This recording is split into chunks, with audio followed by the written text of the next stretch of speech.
North, broadcasting live from the north,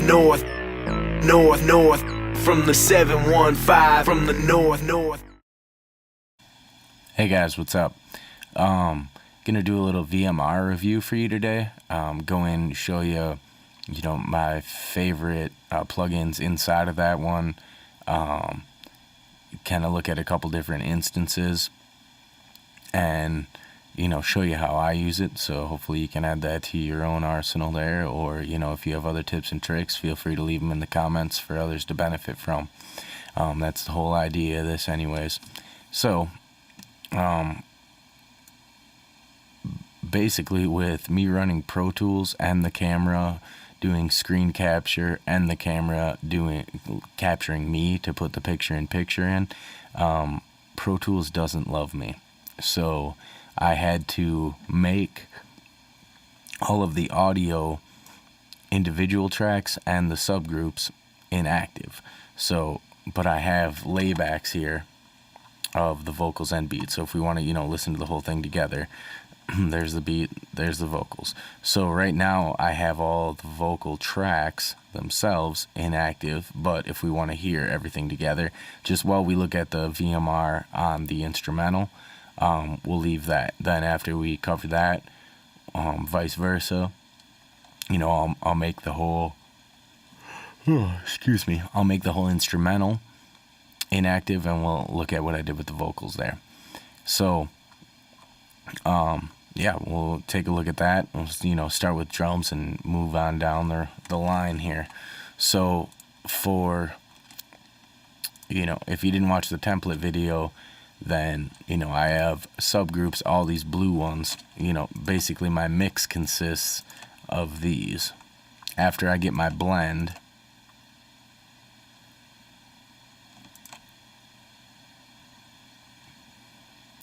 that one's the wrong color. Then, there's the subgroups, but then here's the all vocals and all effects. So you can kind of just see all of my effects come to this one. All of my vocals come to that one. The whole beat comes to this one. So really, it's this one. That's the beat, effects, vocals on 3 faders. Then to break this one down, it's the instrumentation and the drum sub are what make up this. So this is the wrong color. So that's just going to the FX1. It's not its own subgroup. So then coming to the beat is the instruments and the drum sub. Making up the drum subgroup is other percussion, which is all my hats here. We got 2 snares going into that one, and 808 and a kick going in there. So, these 3 make up this. This one and the drums, instrumentation and the drums make up that. Then the vocals, I have the hook, verse 1, all going to all vox. And then all my effects are in turn going to the all effects sub. So, it just, once you get your blend down of the instrumentation, then if that needs to be higher or lower in relation to the drums, then we're just messing with this one and this one. Where, if something inside the drums needs to be lower, the snare's too high. And you can always go in and adjust your balance here between these two, or, your 2 kicks, or, all your hats for that matter. But it makes it a lot easier. So on the reason I'm explaining this is on the individual tracks or the subgroups, typically you will have your virtual console on that. So I didn't put it on individual tracks, or I didn't even put it on my other percussion, the subgroups of these. I just left one to the drum sub. And you can do it either which way. I could have left this one, just X that out off the drum subgroup and put their own if they really benefited it. Like this, he sounded way better than, the console emulation on here, but I kind of just met all in the middle and we settled on the G channel there. And, same there. This is for all the instrumentation. This is the only plugin I have on VMR there. And then, we're going through some tape and another compressor, some emulation, and the Mag EQ.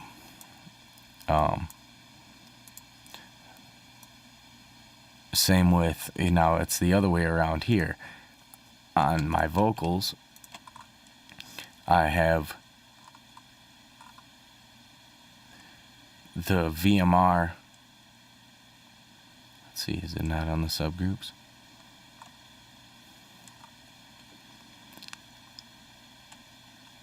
Well, they're all,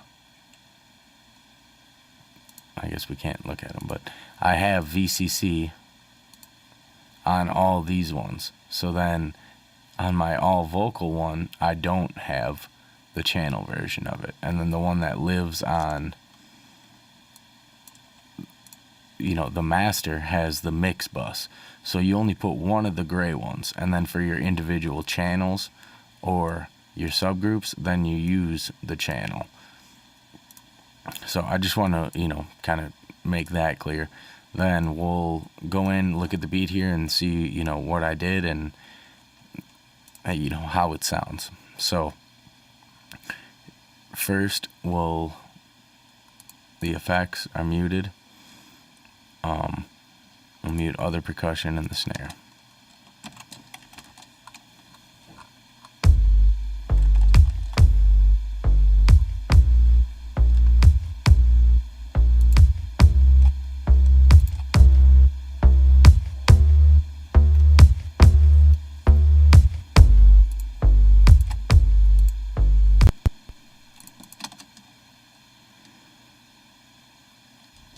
So not much going on, just a little EQ. I think it tightens it up a little bit. It was a little thunderous before, which, isn't a bad thing, but just tightened it up, add a little bit of high here.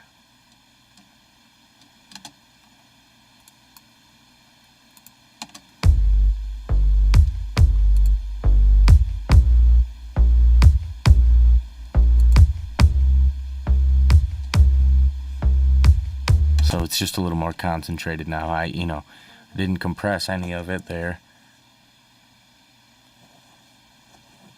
So looking at the snare, again, I kind of got the blend. This happens to be, sometimes you'll have stacks or, layers of these, but this one only has 2 snares.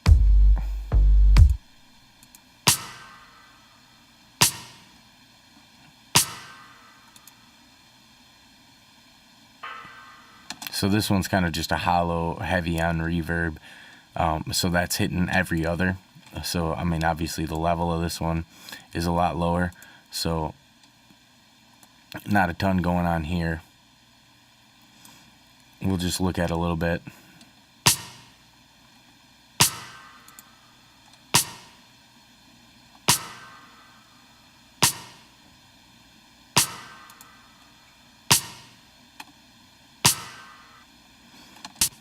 I don't know, to me that, you got tightened up quite a bit, even though we're only doing about a decibel of gain reduction. It's when mixing the electronic stuff, all these samples are already pretty compressed and processed. So you don't really need to go in and just smash them. Once you get a bunch of instruments and you want to, glue that together, then feel free to do a little more compression. But this is different than, tracking a snare for a rock band. So a little bit goes a long way. I'm basically doing the compression just to blend these 2 sounds together. And to me, they do sound a lot more together than without it.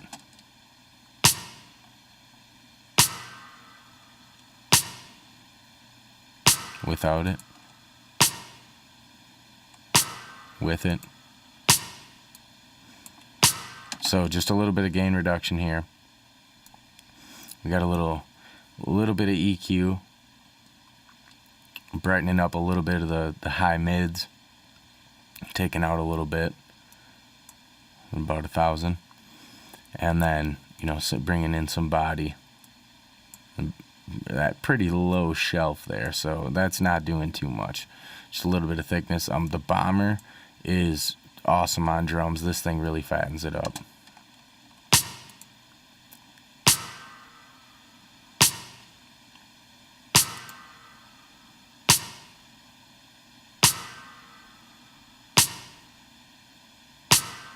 So just a little bit of drive. Don't have the intensity set too high, and we're on present.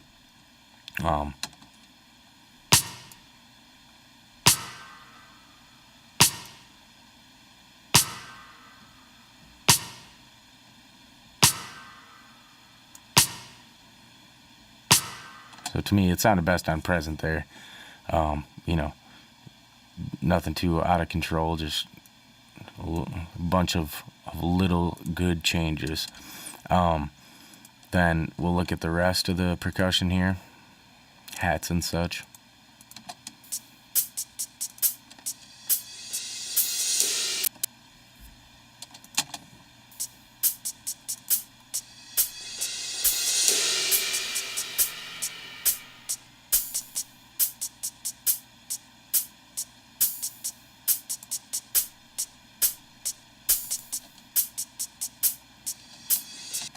So just a little shimmer, you know, minor EQ. And I'm not even getting any gain reduction here. Sometimes, you know, with a lot of this stuff, just like the compressors they're modeled after, you know, a lot of people with the Fairchilds will run them through, and I do it with the VBC a lot. You know, you run them through, but you don't even get any gain reduction, but there's still a tone, you know, that's their mojo, their groove, or whatever you want to call it. They just it sounded good to me, you know, not even doing anything. And then here it is with it.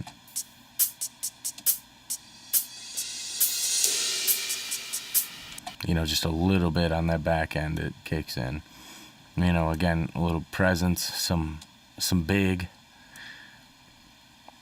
air EQ, and then, you know, to trim, I try to gain stage correctly. So, you know, all this boosting, I needed a little trim at the end of it. And that's the big thing with this VMR, is a lot of these, you know, I put one on the beat sub. That was just one to look at. So like this one here, you know, when you're bringing it in on drums, or something with drums, whether it be, you know, the full mix or on your drum sub or whatever.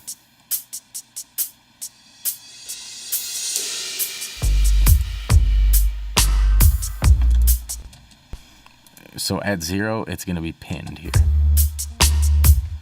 And that's not what we're after. So you bring it back a little bit. Then if you want some color, you can always add some drive.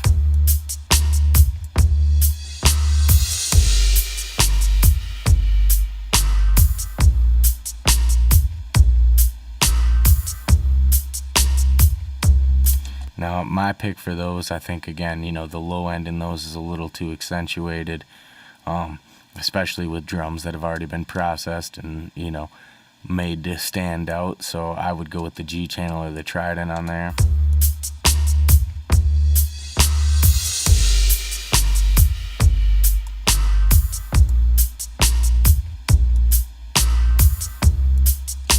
Probably the Trident, but we already had put, you know, on these other subgroups, they already have the VCC on the drum sub and the effect sub, so I'm not going to put that again on the, you know, there's no rule saying you can't, I guess, but I already have them on the channels. I'll save, you know, the final one for the Submaster, but I want to, you know, these are linked, so you can either do them independent or interdependent rather. So if you want it coming up, you know, to keep your gain staging the same, when you're doing this, you're just backing off the drive from where the needle's hitting. But there's certain plugins that you don't have that control. You know, there's no input output. So say, you know, this one, you really like what the thickness does here, but it just adds too much. Then it's as simple as putting a trim. And a lot of times, if I'm trying to see if things are lined up, you know, the phase on here is just so easy to grab. Easy as that. Or other ones, if they don't have an input and an output control. You know, trying to think of the one that I used it on the most here. I don't know, maybe I was messing with the tubes. But okay, yeah, so this has an output but not an input. So, you can either go here and then make it up there, or if you just want to, copy another one over there, whatever you're taking off in the beginning, you can just get it to sit in the perfect level.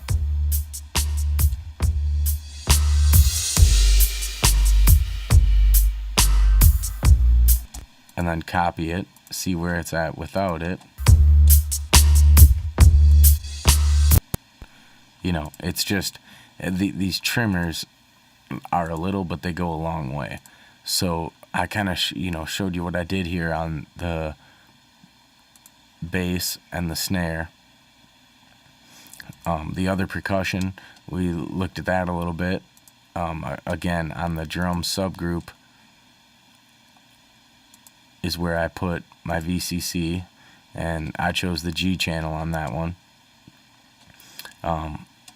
So on all the subgroups, then they're getting compressed again a little bit. I'm going to mute what we've done here because that wasn't there.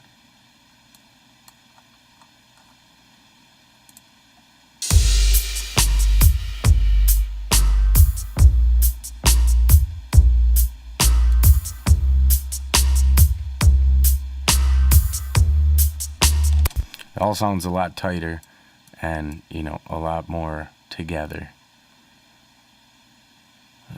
So we got the G channel. I'm doing a little bit of EQ. This Neve, one other thing is if I'm gonna do subtractive, and a lot of times with the subtractive EQ, I'll just use, there are other ones that I use that have the grid in front of me.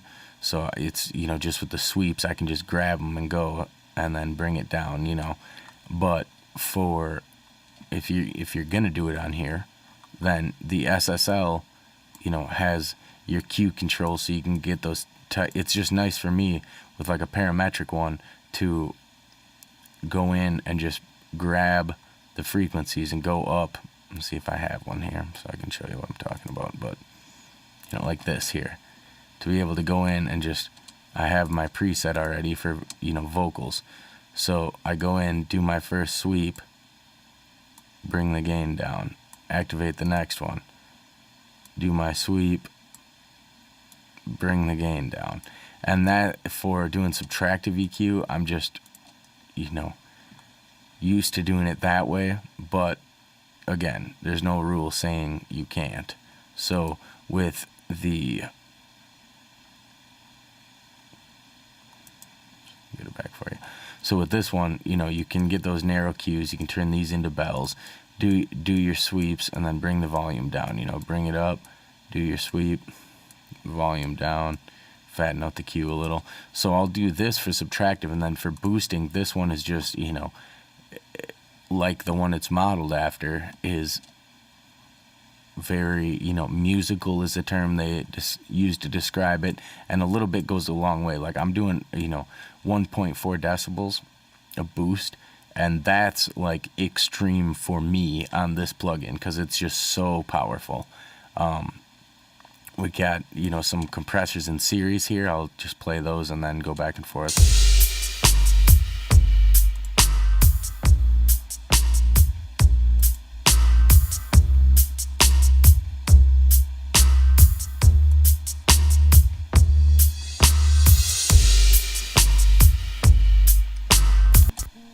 So, and again, using the trim to bring it down at the end. It's just so versatile to have all those plugins there and to hear, what sounds better before or after. Does this EQ sound better before or after this compressor? It's just unlimited. And, some of the newer stuff before the new tube stuff came out, had already been mixed. But I've been playing with the Hollywood, London, and New York, the tube emulation, and those, I've got some pretty cool sounds on vocals, and even on like subgroups or the master for sure. There's a mix control, so you know, you don't have to do anything too crazy.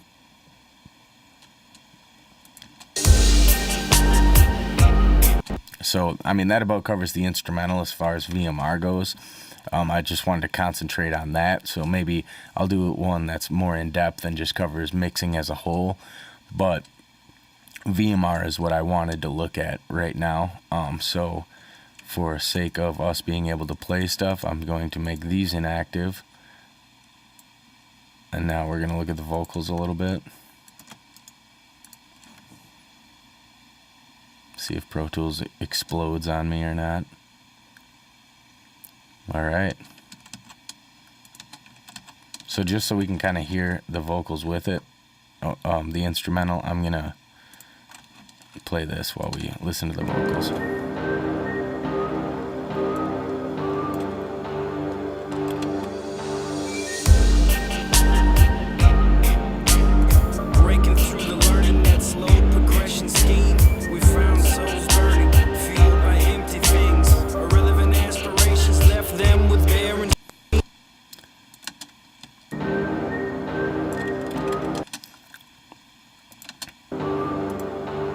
And a lot of times too, I'll do these laybacks of it because this is what I bring into the master is a print of both. So then, you know, I'm not bogging the computer down. I have a layback of the instrumental and a layback of the vocals, just for a little bit more control. Once I put, you know, some of my mastering plugins in, it's like, you know, if the vocals now just are, that brought them a lot more to the center, you know, or a lot more into focus. So if they were, you know, a dB or half a dB down in the mix, instead of having to go back and switch that, I just keep independent control of the two. You know, I don't think there's any rule saying you can't. I mean, typically a master is to a 2-track, but if I have these both going to a submaster, what's the difference? I just like to have that control, and then still I have, you know, as far as if any panning or vocal rides need to happen at the customer's request, then, you know, that's something I can just do. It's like, oh, well, you know, up to this verse, everything needs to be quiet. Like, oh, okay, well, here, let me rebounce it for you then, you know. So that's the way I do it, and I do a lot of mastering to 2-track instrumentals for mixtapes. So this is also the workflow, so it just, you know, keeps everything all the same to me. So right now we're gonna look at the vocals then.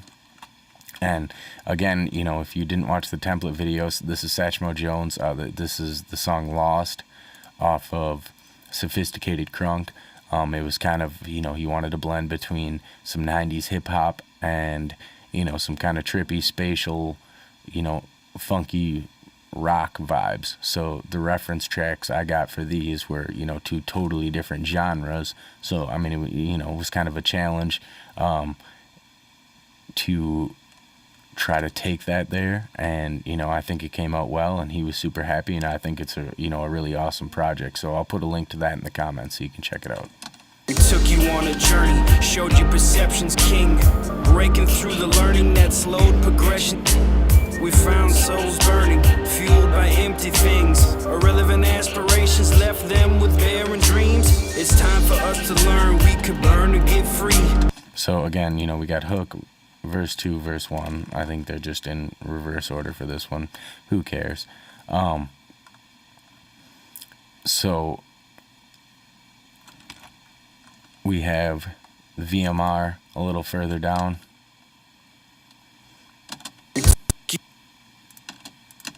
Took you on a journey, showed you perception's king, breaking through the learning that slowed progression scheme.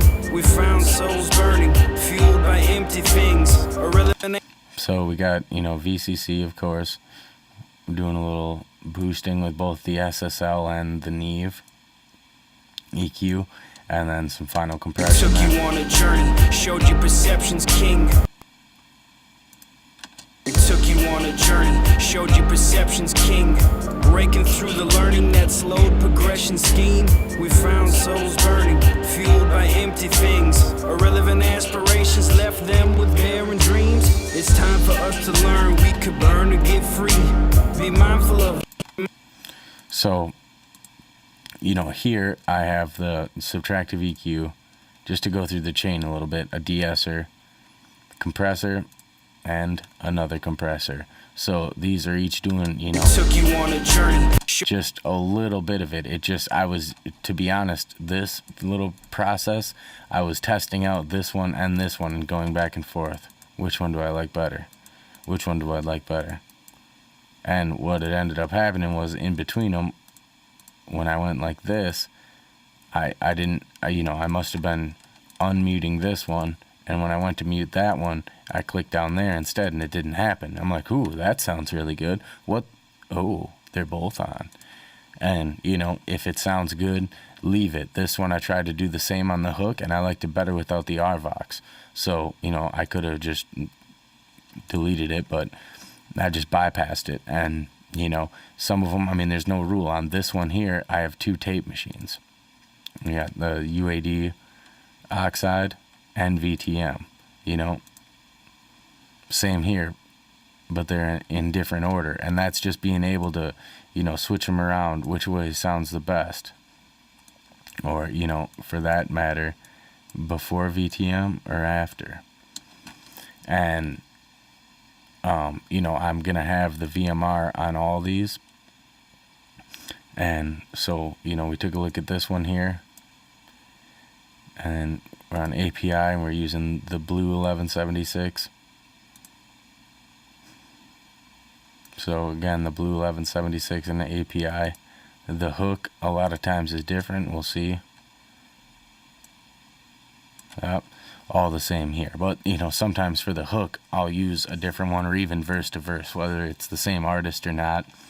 Gives you a little different vibe. If not, it's not the there's no rule saying you can't use the same one. If it sounds best, it sounds best. And then the one that I have on the master, again, is I'll just keep this EQ here at the ready, and then use that. And my new kind of default for the mix bus here, it was mix bus default, which is that. Then I just had a low cut on it. Then I kind of was moving from using the SSL on the master to this one, just it's less color, more precision. And now after the tube ones came out, I have the mix bus tubing.